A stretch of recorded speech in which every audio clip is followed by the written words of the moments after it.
The emergence, for almost the first time in Indonesia history, of a political leader who is human, all too human, not merely in fact but in appearance, will seem to imply something of a challenge to traditional Balinese personhood conceptions. Not only is Sukarno a unique, vivid, and intensely intimate personality in the eyes of the Balinese, he is also, so to speak, aging in public. Despite the fact that they do not engage in face-to-face interaction with him, he is phenomenologically much more their consociate than their contemporary. And this unparalleled success in achieving this kind of relationship, not only in Bali but in Indonesia quite generally, is the secret of a good deal of his hold on, his fascination for the population. As with all truly charismatic figures, his power comes in great part from the fact that he does not fit traditional cultural categories but bursts them open by celebrating his own distinctiveness.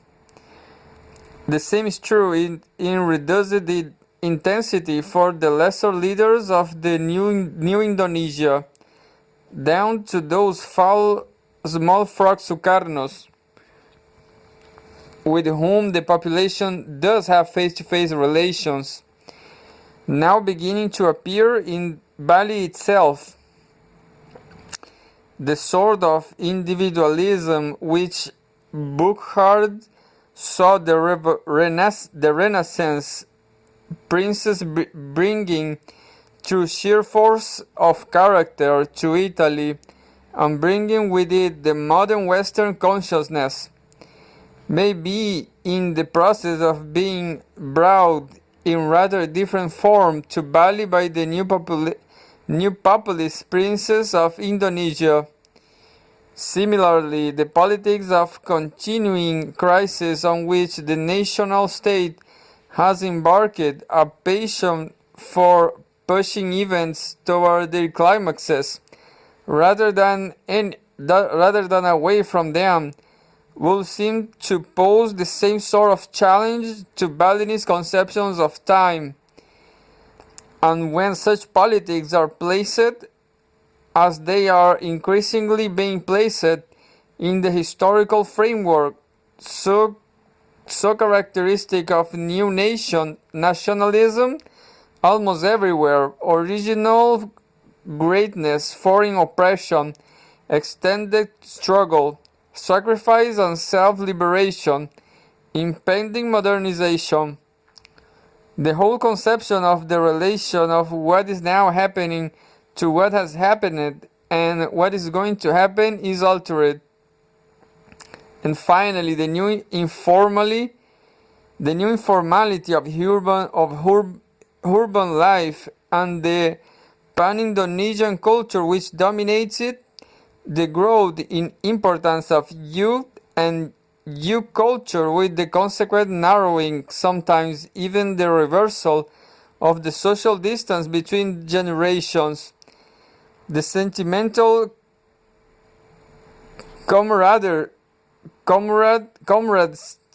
comradeship of fellow revolutionaries, the populist equalitarianism of political ideology, Marxist and non-Marxist alike, appears to contain a similar threat to the third, the ethos of behavioral style side of the Balinese triangle.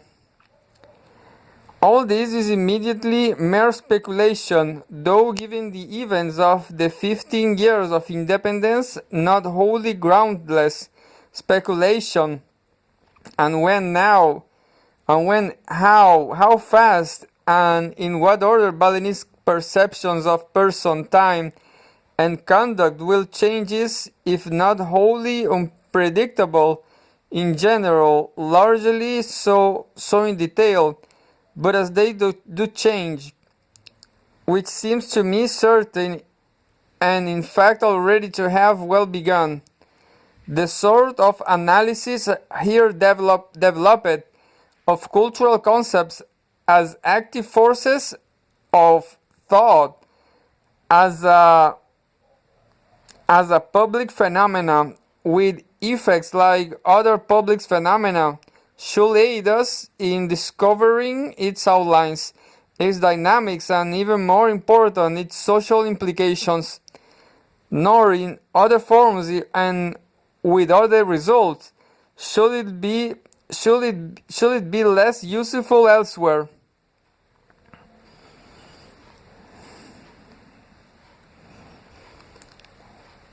Chapter 15. Deep Play. Notes of the Balinese Cockfight.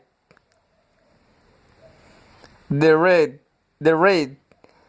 Early in April of 1958, my wife and I arrived at Malarian and Diften in a Balinese village we intended as anthropologists to study. A small place, about 500 people, and relatively remote. It was its own world. We were intruders, professional ones, and the villagers dealt with us as Balinese seems always to deal with people not part of their life, who yet press themselves upon them. As thought, we were not there. From them, and to a degree for ourselves, we were non-persons, specters, invisible men. We moved into an extended family compound that had been arranged before through the provincial government, belonging to one of the four major factions in village life. But except for our landlord and the village chief, whose cousin and brother-in-law he was, everyone ignored us in a way only a Balinese can do. As we wandered around, uncertain, wistful, eager to please, people seemed to look right through us with a gaze focused at several yards behind us, on some more actual stone or tree. Almost nobody greeted us, but nobody scolded or say anything unpleasant to us either, which would have been almost as satisfactory.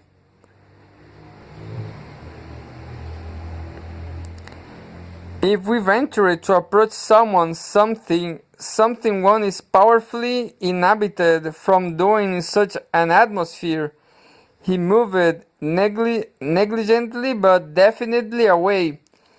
If seated or leaning against a wall, we had him trapped. He said nothing at all, or mumbled what for Balinese in the ultimate non-word yes. The indifference, of course, was studied. The villagers were watching every move we made, and they had an enormous amount of quite accurate information about who we were and what we were going to be doing.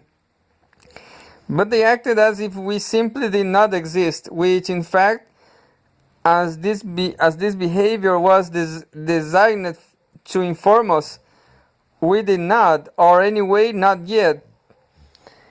This is, as I say, general in Bali.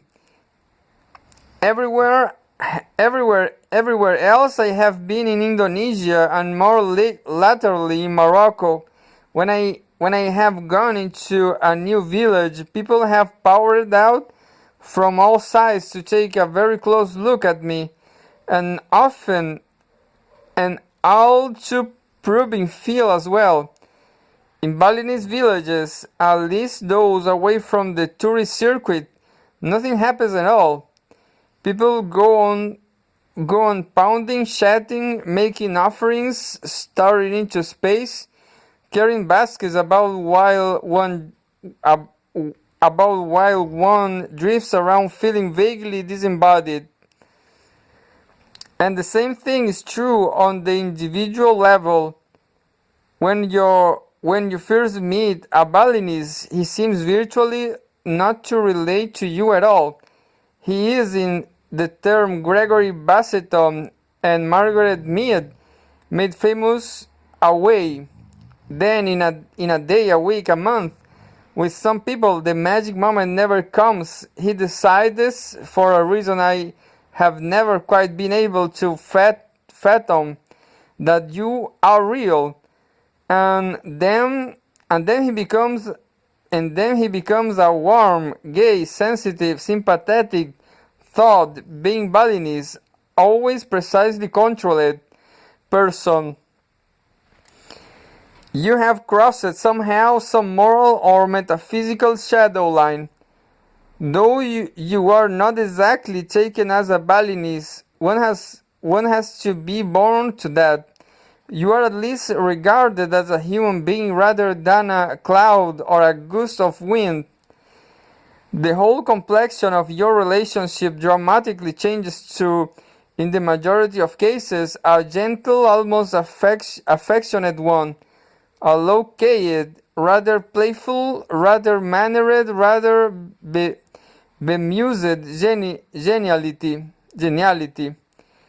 My wife and I were still very much in the gust of wind stage, a most frustrating, and even as you soon begin to doubt whether you are really real after all, unnerving one, when 10 days or so after our arrival a large cockfight has held in the public square to raise money for a new school. Now, a few special occasions aside, cockfights are illegal in Bali under the Republic. As for not altogether unrelated reasons, they were under the Dutch, largely as a result of the pretensions to Puritanism radical nationalism tends to bring with it. The elite, which is not itself so very Puritan, worries about the poor, ignorant peasant gambling all his money away, about what foreigners will think, about the waste of time better devoted to building up the country. It seems cockfighting as primitive, backward, unprogressive, and generally unbecoming an ambitious nation. And as with those other embarrassments, opium smoking, begging, or uncovered breasts, it seeks rather unsystematically to put a stop to it. Of course, like drinking during prohibition or today smoking marijuana, cockfights being a part of the Balinese way of life, nonetheless go on happening and with extraordinary frequency.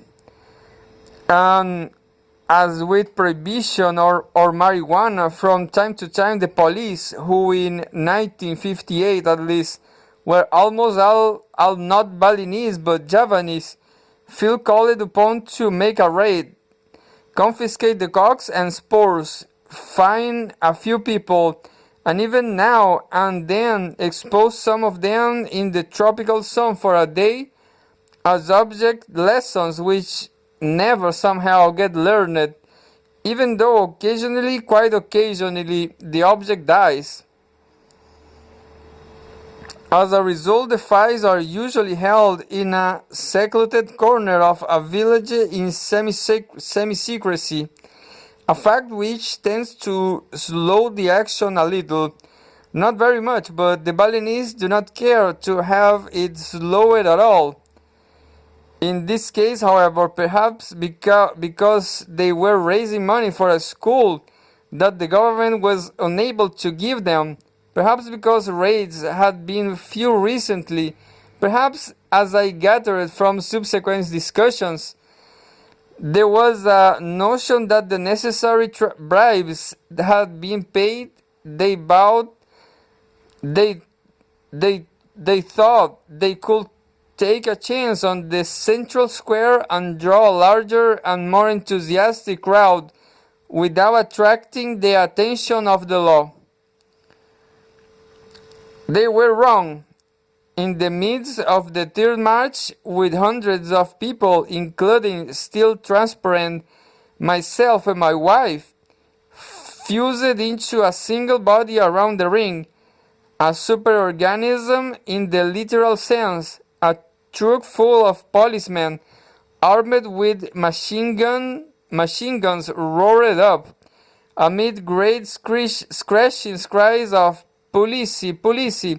from the crowd, the policemen jumped out and, springing into the center of the ring, began to swing their guns around like gangsters in a motion picture, though not going so far as actually to fire them. The superorganism came instantly apart as its components scattered in all directions.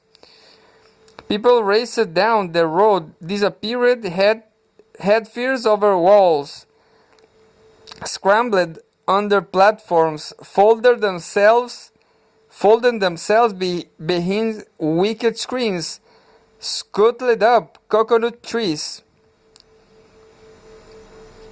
Cocks armed with steel spurs sharp enough to cut off a finger or run a hole through a foot were running wildly around. Everything was dust and panic. On the established anthropological principle, when in Rome, my wife and I decided only slightly less instantaneously that everyone else that the thing to do was run too. We ran down the main village street northward, away from where we were living, for we were on that side of the ring. About halfway down, another fugitive ducked suddenly into a compound, his own, it turned out, and we seeing nothing ahead of us but rice fields, open country, and very high volcano, followed him. As the three of us came tumbling into the courtyard, his wife, who had apparently been through these sort of things before, whipped out a table clock, three chairs, and 3 cups of tea, and we all, without any explicit communication whatsoever, sat down, commenced to sip tea, and so to compose ourselves. A few moments later, one of the policemen marched importantly into the yard, looking for the village chief. The chief has not only been at the fight, he had arranged it. When the truck drove up, he ran to the river, stripped off his sarong, and plunged in, so he could say, when at length they found him sitting there pouring water over his head, that he had been away batting when the whole affair had occurred, and was ignorant of it. They did not believe him, and fined him 300 rupiah, which the village raised collectively. Seeing me and my wife, white man, there in the yard, the policeman performed a classic double take. When he found his voice, again he asked approximately, that in the devil did we think we were doing there?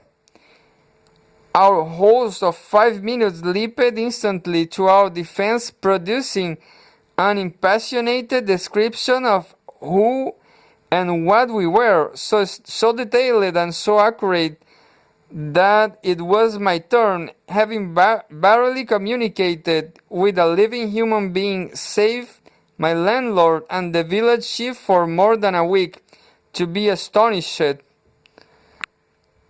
We had a perfect right to be there, he said, looking the Javanese upstart in the eye.